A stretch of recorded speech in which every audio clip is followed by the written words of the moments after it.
სალამი მეგობრებო, მინდა გესაუბროთ რა განსხვავებაა გამოჯამთელებასა და სიფხიზლეს შორის. რადიკალურად განსხვავდება მოკლედ ეს ორი მდგომარეობა. ფხიზელი შეიძლება იყო 1 დღე, 3 დღე, 1 თვე, 3 თვე, მაგრამ თუ შენ არ ჯამთელდები, დამიჯერეთ აუცილებლად დაბრუნდები უკან. რა არის მოკლედ გამოჯამთელება? გამოჯამთელება პირველ რიგში არის ცხოვრების წესის შეცვლა, სოციუმის შეცვლა, ინტერესების შეცვლა, განვითარება, მიზნების დასახვა.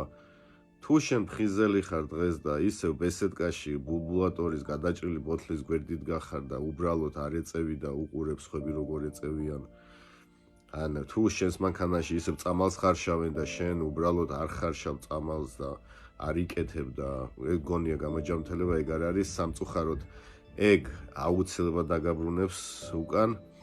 ამიტომ გამოჯამთელება სულ სხვა რაღაცა არის. გამოჯამთელება არ არის მე ლომკა მოვიხსენე დღეს მეტადონის ლომკაში არ ვარ და აწივ მორჩა всё, ჩემი ცხოვრება უკეთესობისკენ შეიცვლება. ვერ შეიცვლება მეგობრებო თუ მხოლოდ ნარკოტიკის მოხმარება შეწყვიტი. ნარკოტიკის მოხმარება რო შეწყვიტე, ეგ ისედაც ნორმალური, ეგ წესია, ეგ ჩვეულებრივი მოვლენა. ჩვენთვის არის დამოკიდებული ადამიანისთვის, რა თქმა უნდა, ძალიან დიდი მიღწევა და გამარჯვება, მაგრამ ზოგადად სამყაროსთვის ის, რომ კაზინოში ბებიას პენსიას არ წააგებ და პახში მეტადონს არ გაიკეთებ, ეგ ნორმალურია. თავარია გამოჯამთელება, ანუ რას ვაკეთებ მე, რომ განვითარდე.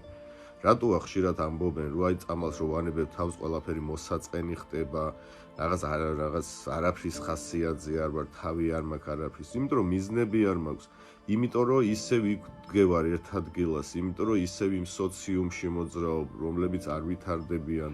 ანუ შენ ძალიან მარტივად შეგიძლია დაინახო, მეგობრებო, გახედე შენ სოციუმს ირგვლივ, ზოგადად როგორც სოციუმშიც მოძრაობს, შენც დაახლოებით ეგრე ვითარდები. თუ ვიღაცები ვითარდებიან წინ მიდიან, შენც ავტომატურად წინ მიდიხარ.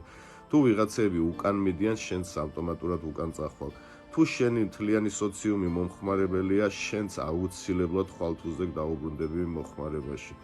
ამიტომ მეგობრებო, გამოჯამთელება და სიფხიზლე რადიკალურად განსხვავდება ერთმანეთისგან.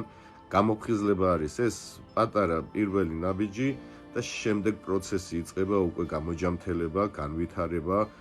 ეს ზოგადად ვარჯიში, ეს თერაპია, ეს რაღაც ახალი სწავლა, სამსახურის დაწყება, საკუთარ თავზე მუშაობა, ზუსტად ეს გაძლევს თავდაჯერებულობას და შესაბამისად უკვე ამის შემდეგ აღარ გჭირდება ნარკოტიკის მოხმარება.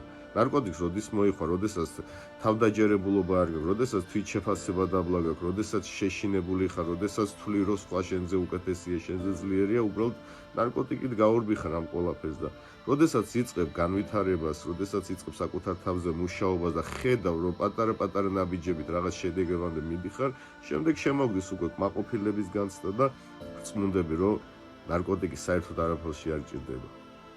დიდი მადლობა, მე ყველას გისურვებთ პოზიტიურ და მშვიდ დღეს.